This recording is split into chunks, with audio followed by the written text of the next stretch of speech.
Handa ka na bang gawing taon ng malaking pagbabago ang 2026?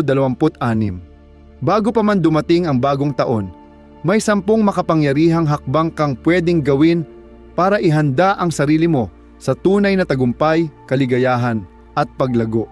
Isipin mong simulan ang taon ng malinaw ang direksyon, magaganda ang mga bagong ugali at panalong mindset.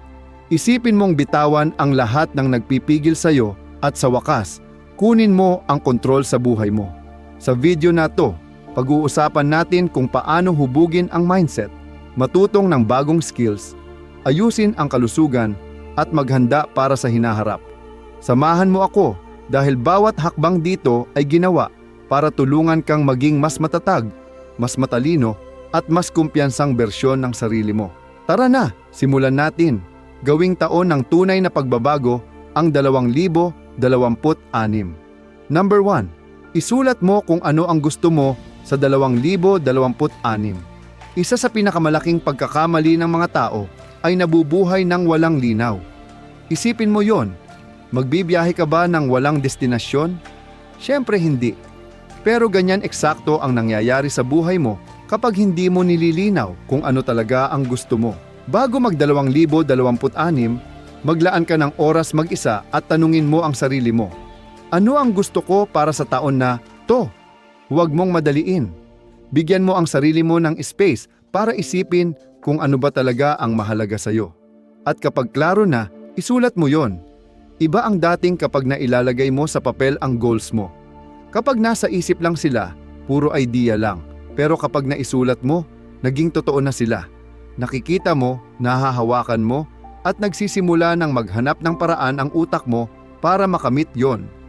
Pero huwag ka lang magsulat ng vague goals na gusto kong maging successful. Walang ibig sabihin, yan kapag hindi mo dinefine kung paano mo nakikita ang success. Maging specific ka. Sabihin mo, gusto kong kumita ng 60,000, 80,000 o 100,000 dolyar ngayong taon. O gusto kong pumayat ng 20 libra bago mag-June. Mas klaro, mas madali mong makita ang progress at mas hindi ka mawawalan ng gana. Tapos, palalimin mo pa. Tanungin mo ang sarili mo kung bakit mahalaga ang mga goals na to sa'yo. Kasi kung walang saysay ang goal, parang walang laman. Gusto mo ba ng mas maraming pera para sa stability? Gusto mo bang gumanda ang kalusugan mo para bumalik ang self-confidence mo? Gusto mo ba ng personal growth kasi sawa ka na sa pagka-stuck? Ang dahilan mo ang magbibigay lakas sa goal mo. Kapag klaro na ang gusto mo at bakit mo gusto, hatiin mo ang goals mo per category: career, health, relationships, personal development. Kasi ang buhay tungkol sa balance. Anong silbi ng financial success kung kapalit naman nun na wala ang saya, kalusugan o relasyon mo? Balance ang nagpapabuo sa'yo. Tapos, mag-set ka ng deadlines. Kasi goals na walang time frame, pangarap lang na palaging mamaya na. Halimbawa, gusto mong makapag-ipon ng 10,000 dolyar, itakda mo magkano dapat mong maipon kada buwan. Kung gusto mong makabasa ng 12 libro, isa kada buwan. Ang deadlines, nagbibigay ng sense of urgency. Balikan mo palagi ang goals mo araw-araw. Ilagay mo sila sa kung saan nakikita mo lagi: pader, phone, salamin. Paulit-ulit kanilang paaalalahanan kung bakit mo ginagawa to. At sabihin mo, yan sa isang taong pinagkakatiwalaan mo. Hindi mo kailangang ipaalam sa buong mundo yung goals mo. Pero kapag may isang tao man lang na alam ang target mo, mas mahirap sumuko. Ang pagsulat ng gusto mo para sa 2026, hindi lang yan basta plano. Isa yang pag-aangkin ng buhay mo. Isipin mong balikan mo to after 1 year at makita mong nagbago lahat dahil lang sa simpleng hakbang na to. Ganyang kalakas ang kapangyarihan ng clarity. Buhay mo to. Taon mo to. Kumuha ka ng ballpen. Tukuyin ang gusto mo at gawing totoo. Number 2. Bitawan mo na ang mga ugaling nagpapabigat sa'yo. Tanong ko lang, ang mga habits mo ba nagbibigay sa'yo ng advantage o lugi ka? Seryosohin mo to kasi habits ang bumubuo ng buhay mo. Sila ang nag-iimpluwensya sa kalusugan, pag-iisip, relasyon, finances at kinabukasan mo. Kung gusto mong gawing breakthrough year ang 2026, kailangan harapin mo ang mga ugali mong nagpapabagal sa'yo. Unang step, awareness. Umupo ka, tanungin mo sarili mo, anong ginagawa ko araw-araw na nagpapastak sa akin? Baka ilang oras ka lang pala nagsiscroll sa phone, baka lagi mong nilalaktawan ang pag-i-ehersisyo, baka kung ano na lang din lagi ang kinakain mo, imbes na alagaan ang katawan. Baka palagi kang nagpapaliban, nagpupuyat, o iniiwasan ang responsibilidad. Maging brutally honest. Di mo ito kailangang ipakita sa iba, pero kung di ka totoo sa sarili mo, walang magbabago. Tandaan mo rito, may dahilan kung bakit nananatili ang bad habits. Kadalasan, binibigyan nila tayo ng comfort, distraction, o pansamantalang ginhawa. Madali sila, pamilyar. Pero, yung maliliit na moments na yon ng comfort, mas malaki ang kapalit. Yung tunay na saya, kalusugan, progreso, at pangarap mong buhay. Sulit ba talaga ang palit?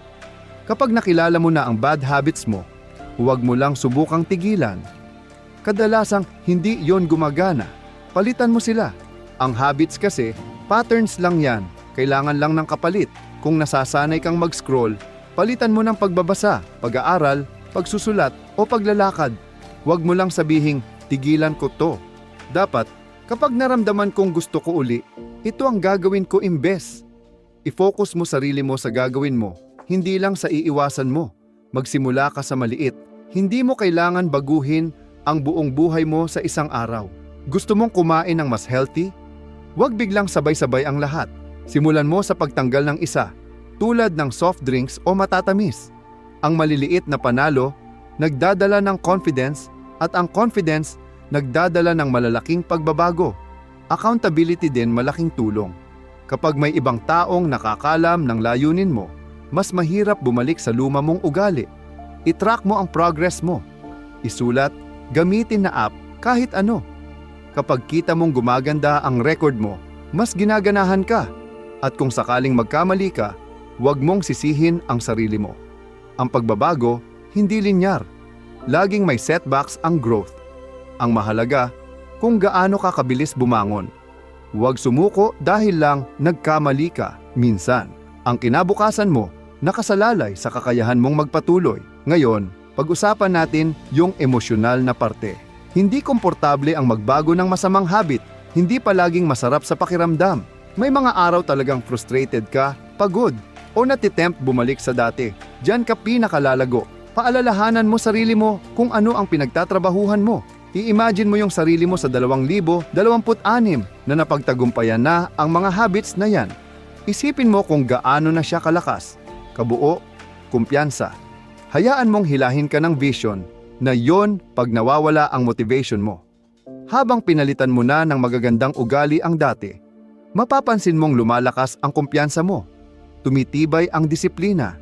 Mas kontrolado mo ang buhay mo. At yang maliit na shift may epekto sa lahat ng aspeto ng pagbabago. Maliit lang man ang bad habits sa unang tingin, pero sa tagal, yan ang bumubuo ng tadhana mo. Ang maganda, bawat araw, pwede mong piliing magbago. Hindi mo kailangang hintayin ang bagong taon para mag-umpisa. Pwede ka nang magsimula ngayon kasi mas maaga kang magpalaya. Mas maaga mong mararanasan ang buhay na para talaga sa'yo. Hindi lang to tungkol sa pagtanggal ng masama. Ito ay tungkol sa pagbuo ng buhay na talagang maipagmamalaki mo. At kaya mo yan, isang araw, isang habit, isang desisyon bawat beses. Bago tayo mag-number 3, isa lang ang hiling ko.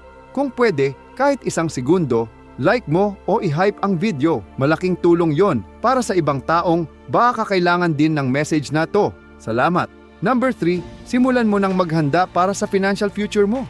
Ang kinabukasan mo naaayon sa ginagawa mo ngayon, lalo na pagdating sa pera.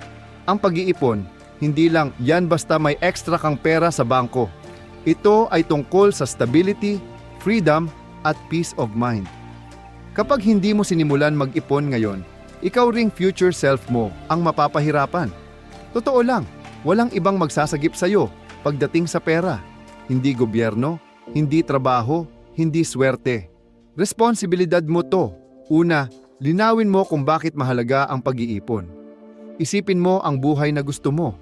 Gusto mo bang magkaroon ng sariling bahay, makapag-travel, mag-retire ng maayos balang araw, o magsimula ng negosyo? Ano man ang pangarap mo, kailangan mo ng matibay na pundasyong pinansyal. Kung wala kang ipon, isang bigla ang gastos lang. Pagpapagawa ng kotse, emergency sa ospital, pagpapalit ng trabaho, pwedeng magulo ang lahat. Pero kapag handa ka, ibang-iba ang pakiramdam. Mas kumikilos ka ng may kumpiyansa, hindi takot. Yan ang kapangyarihan ng pag-iipon. Paano ka magsisimula? Hindi mo kailangang baliktarin ang buhay mo. Magsimula ka sa pag-alam kung saan napupunta ang pera mo. Sa loob ng isang buwan, itala mo ang bawat gastos. Upang bahay, pagkain, kape, subscription, mga biglaang bili, lahat. Baka magulat ka kung gaano karami ang nasasayang sa mga bagay na hindi naman mahalaga. Ang pagkakaroon ng awareness ang unang hakbang sa kontrol. Pag alam mo na kung saan talaga napupunta ang pera mo, gumawa ka ng simpleng plano. Magtakda ng porsyento ng kita mo na itatabi bawat buwan, kahit na 10% lang. Ang mahalaga dito, consistency, hindi laki ng halaga. Kung pwede, i-automate mo na diretso agad sa savings nang di mo na mapansin. Pag di mo kita, di mo rin namimiss. Sunod, mag-focus sa pagbuo ng emergency fund. Hindi natin hawak ang mga mangyayari sa buhay. Nasasira ang mga kotse, may nagkakasakit, nagpapalit ng trabaho. Ang emergency fund, protection yan sa peace of mind mo. Targetin mo na may 3 hanggang 6 na buwang budget ng pamumuhay. Matagal yung buuin at ayos lang yon. Bawat piso, papalapit ka ng papalapit. Dito papasok ang disiplina. Ang pag-iipon, hindi lang tungkol sa perang naiipon, kundi pati sa perang hindi mo ginagastos. Bago ka bumili ng kahit ano, tanungin mo muna sarili mo, kailangan ko ba talaga to o gusto ko lang ngayon? Sanayin ang sarili sa pagpigil ng mga gusto. Minsan, ang pagsasakripisyo ng maliit na bagay ngayon, yan ang rason kung bakit makakamtan mo ang pangarap mo bukas. Kapag ready ka na, aralin mo rin ang tungkol sa pag-i-invest. Ang savings nagbibigay ng stability. Ang investing nagbibigay ng growth. Kahit maliit na pera, basta tuloy-tuloy na ini-invest sa index funds o retirement accounts, lumalaki yan sa pagdaan ng panahon. Hayaan mong compound interest ang gumawa ng trabaho. Pag-usapan natin ang emotional na side. Hindi laging masaya ang pag-iipon. Minsan talagang gusto mong i-reward ang sarili mo at mahirap minsan magsabing hindi ngayon. Pero isipin mo kung gaano kasarap sa pakiramdam na alam mong secured ka, na may naipundar ka, na palapit ka ng palapit sa buhay na gusto mo imbes na malayo doon. Protektahan mo rin ang ipon mo. Iwasan ang hindi kailangang utang. Ang credit card at loan pwedeng nakawin ang future mo. Kung may utang ka na, unahin mo itong bayaran. Habang kaunti ang utang, mas marami kang natitira para sa sarili mo. Ipagdiwang mo ang iyong mga milestone.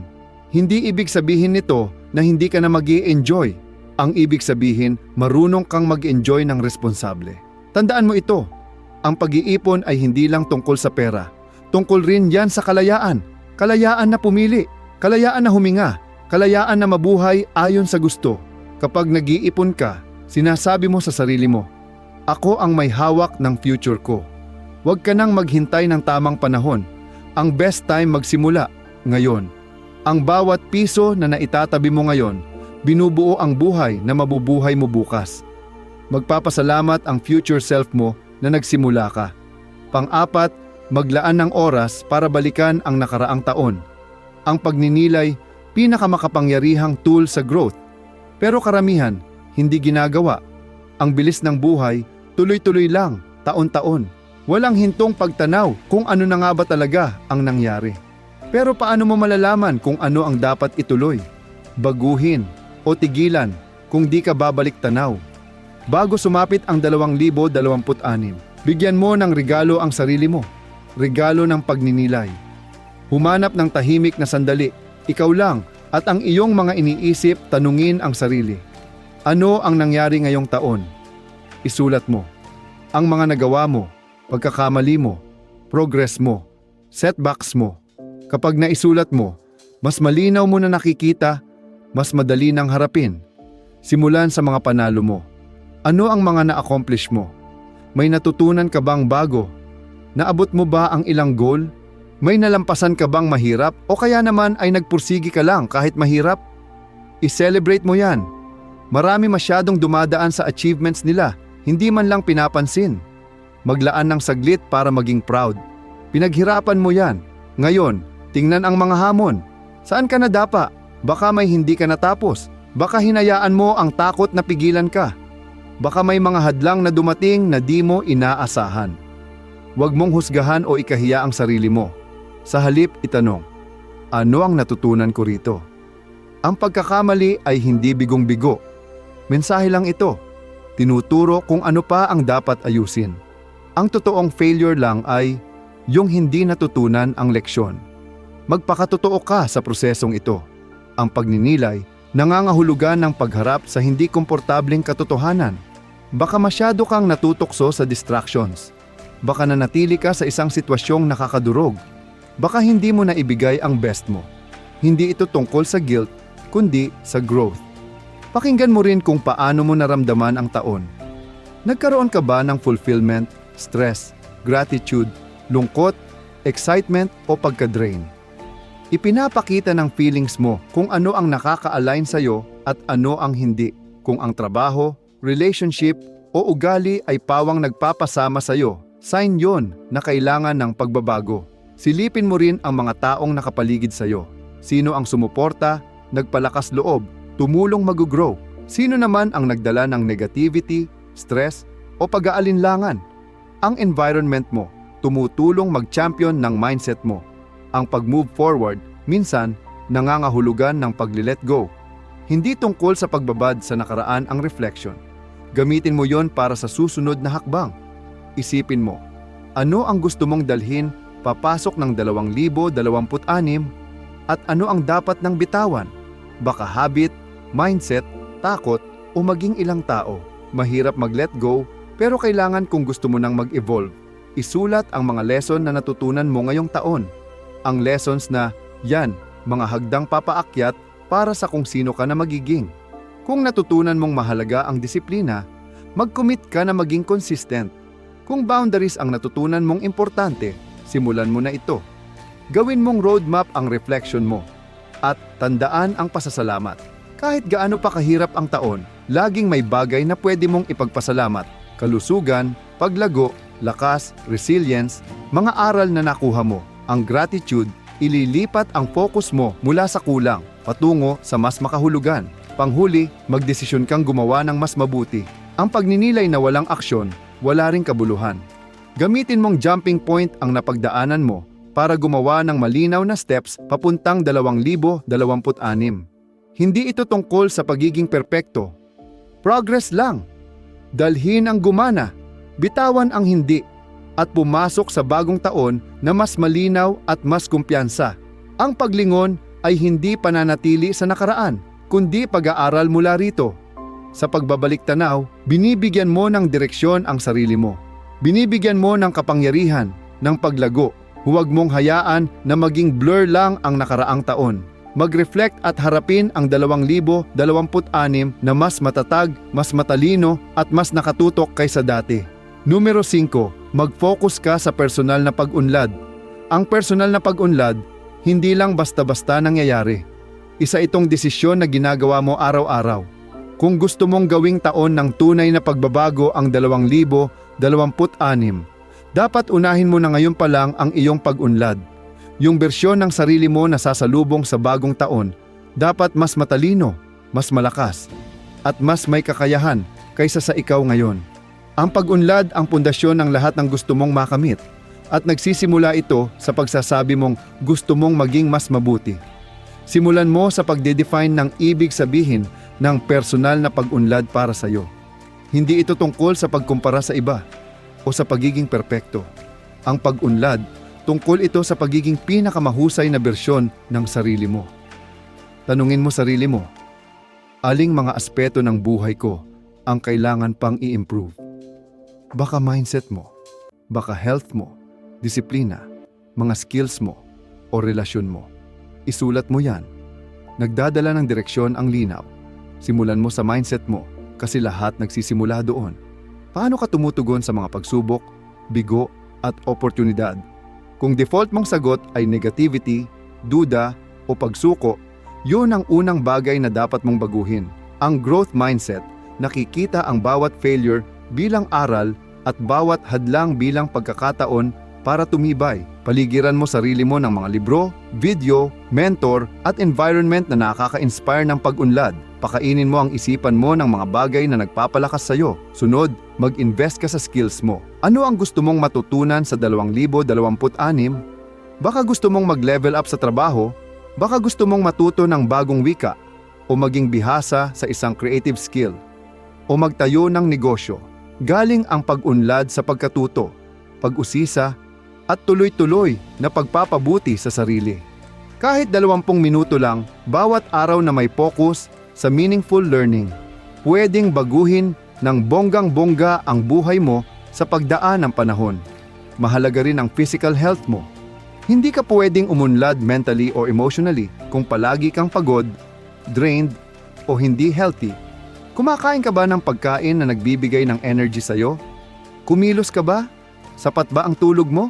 Simple pakinggan, pero malaki epekto nila sa focus mo, mood, motivation, at confidence. Malakas na isipan, kailangan ng malakas na katawan na magdadala dito. Ngayon, mag-isip tungkol sa emotional growth. Paano mo hinahandle ang stress, discomfort, at conflict? Impulsive ka bang mag-react o maingat kang sumasagot? Lakas ang emotional intelligence. Practice mong huminto bago mag-react. Sanayin ang malinaw na pag-express ng needs mo. Practice mag-set ng boundaries. Ang pag-unlad, hindi lang tungkol sa ginagawa mo, kundi kung paano mo hinahawakan ang buhay mo. Magtayo ng habits na nagpapatibay ng pag-unlad mo. Ang habits, maliliit na bagay na inuulit araw-araw na nagdudulot ng malalaking pagbabago pagtagal. Kung gusto mong magbasa, simula sa isang chapter bawat araw. Kung gusto mong mag-exercise, pumili ng 10 o 15 minutos araw-araw. Hindi intensity ang susi, kundi consistency. Nabubuo ang pag-unlad sa mga araw na tinatamad ka pero nagpakita ka pa rin. At huwag kalimutan ang environment mo. Nakakaapekto rin ang mga taong kasama mo sa kung sino ka magiging. Ang mga tao ba sa paligid mo nakaka-inspire?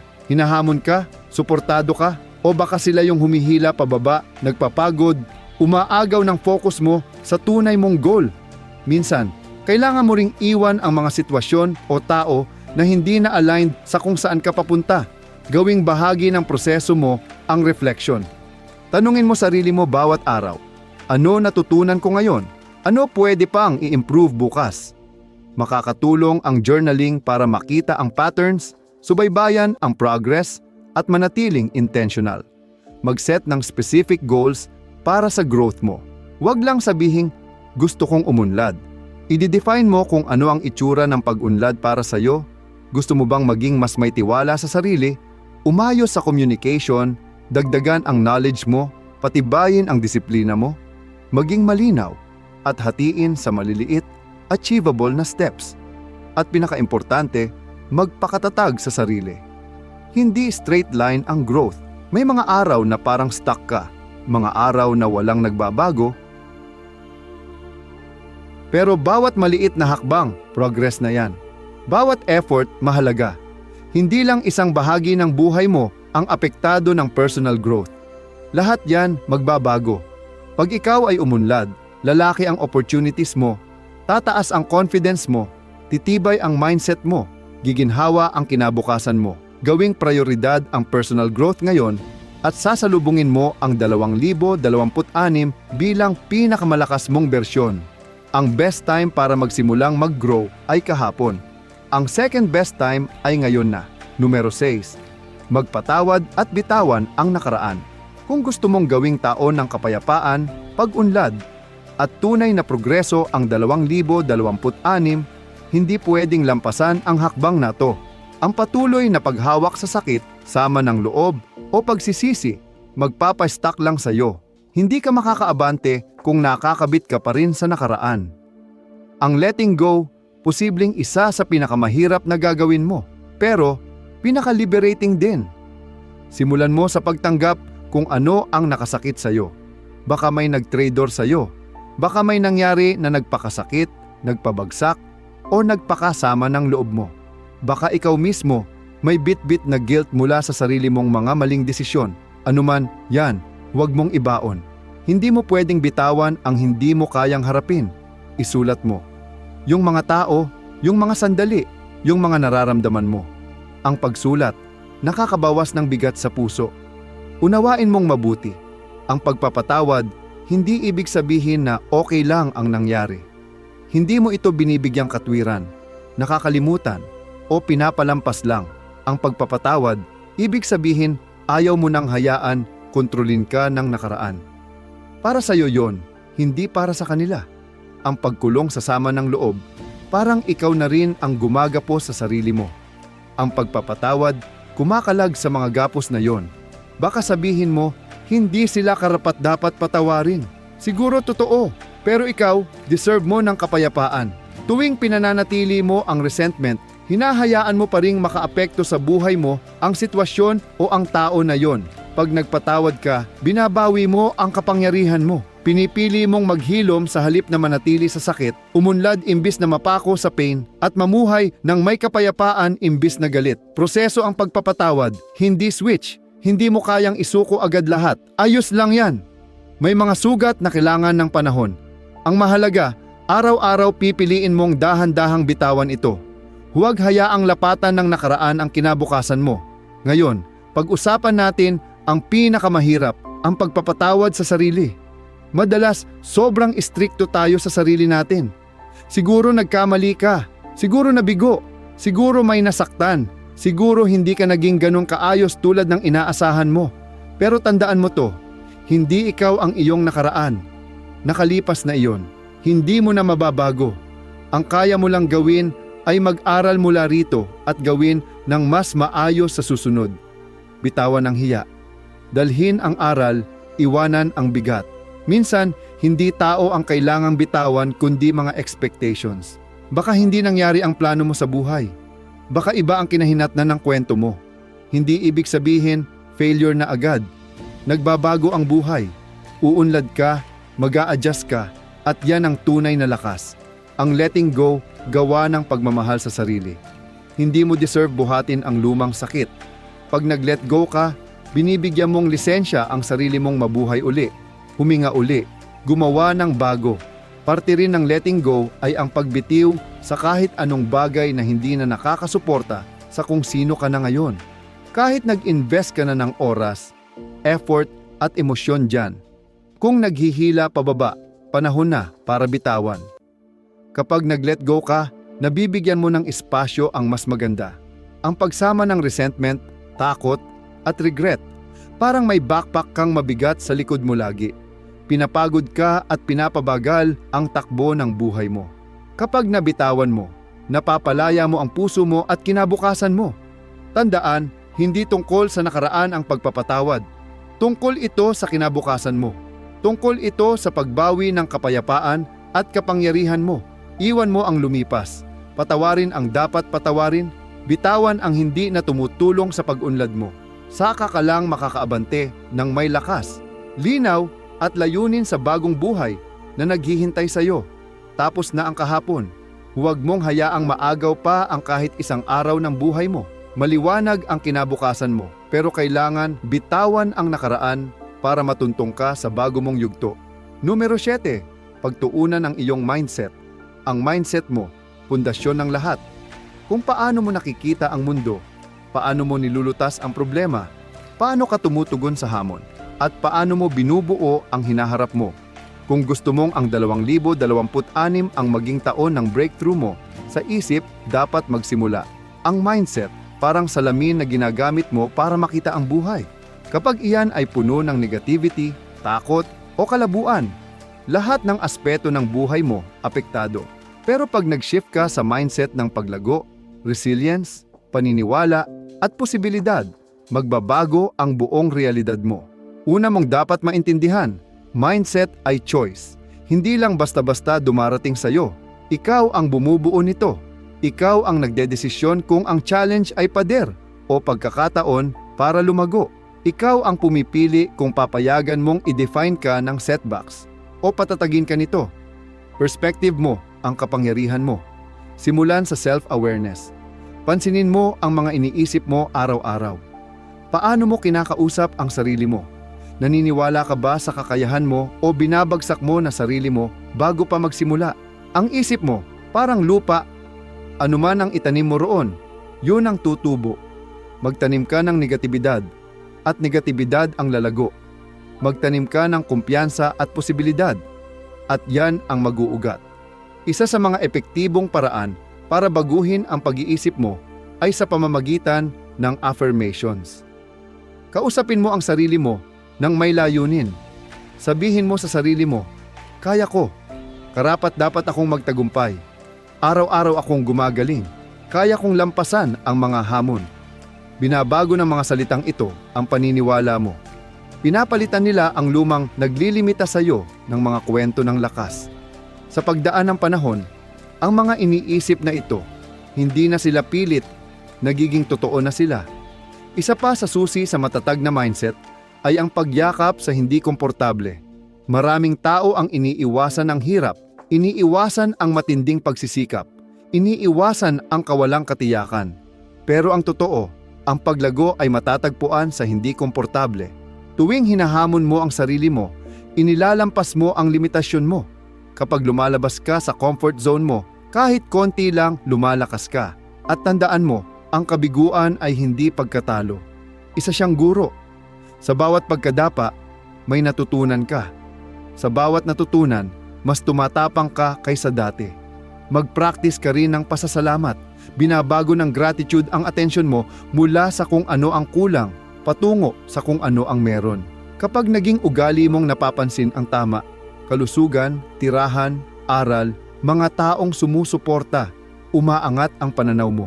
Binabago ng gratitude ang utak mo para hanapin ang maganda kahit sa mahihirap na panahon. Mahalaga rin ang kapaligiran mo.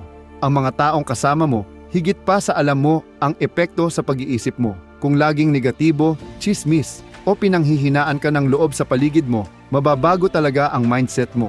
Pero kapag nakapalibot ka sa mga taong hinihikayat ka, hinahamon ka, at ini-inspire ka na magsumikap, natural na lumalakas ang mindset mo. Piliin mong mabuti ang circle mo. Dapat mo ring i-practice ang disiplina sa pag-iisip. May mga negatibong bagay na papasok at papasok. Ganyan talaga. Ang trabaho mo ay huwag silang maghari. Kapag may naririnig kang boses na hindi ko kaya o hindi ako sapat, huminto ka at palitan mo ng kaya ko, natututo ako, meron akong kakayahan.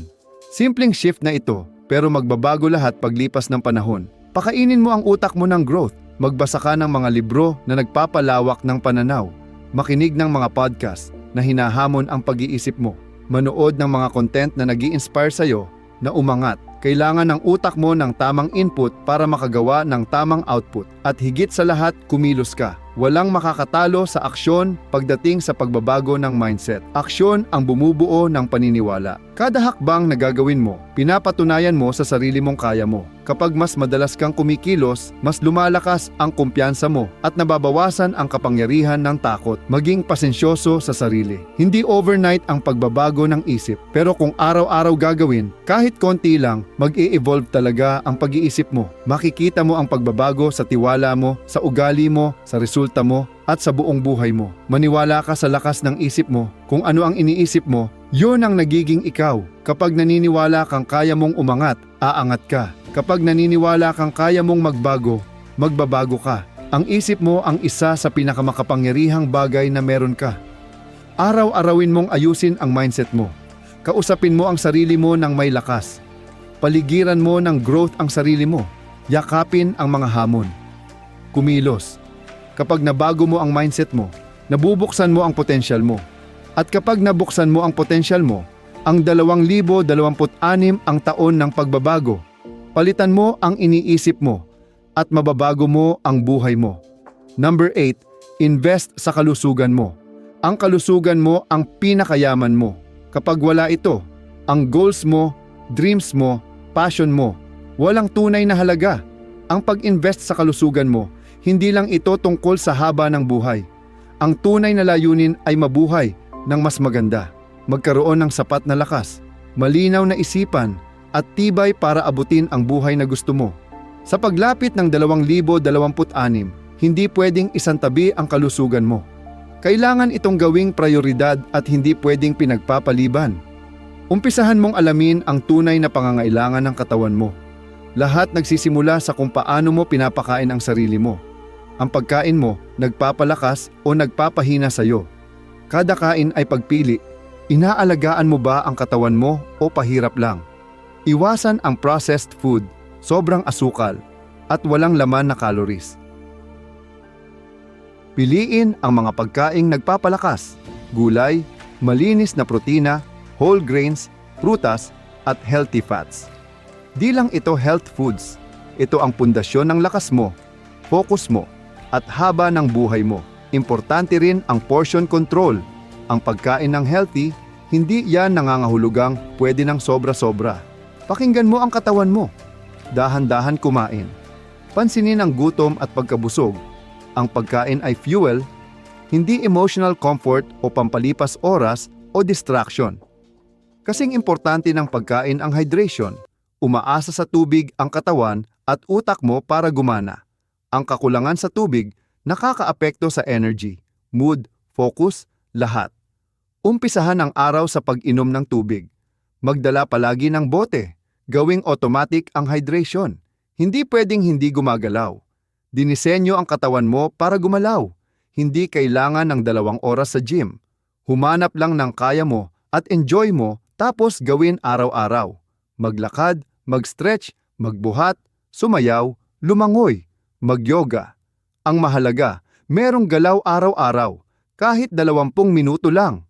Hindi lang katawan ang pinapalakas ng exercise, nililinaw nito ang isip, binabawasan ang stress, at nagpapataas ng kumpiyansa. Tungkol naman sa isipan mo, importante din ang mental health mo, kasing halaga ng physical health. Stress, anxiety, at paulit-ulit na negative thinking, hinihigop ang energy at nagpapahina sa katawan mo. Mag-practice ng katahimikan. Mag-practice ng paghinga. Panatilihin ang pagiging present. Meditasyon, journaling, tahimik na pagmumuni-muni, oras sa kalikasan. Hindi yan luho, kundi maintenance para sa isip. Tulog, isa pa sa pinakamalaking haligi. Doon humihilom, nagre-reset, at nagpapahinga ang katawan. Kung pinapabayaan mo ang tulog mo, sinasabotahin mo ang energy, mood, at mga desisyon mo. Bigyan ng halaga ang pahinga.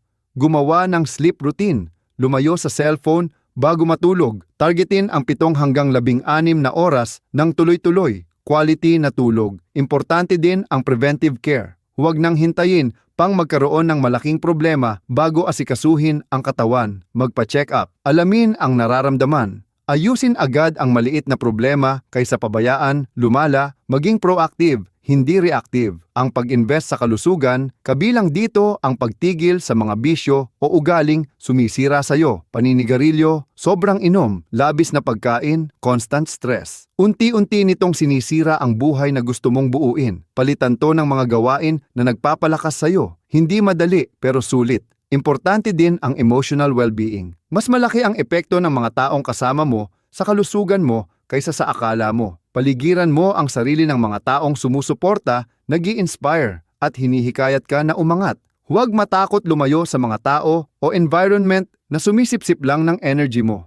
Protektahan ang kapayapaan mo, i-track ang progress mo, pansinin ang improvements. Kahit maliit, i-celebrate ang consistency, hindi ang pagiging perpekto. Ang mahalaga ay gumagalaw ka paabante.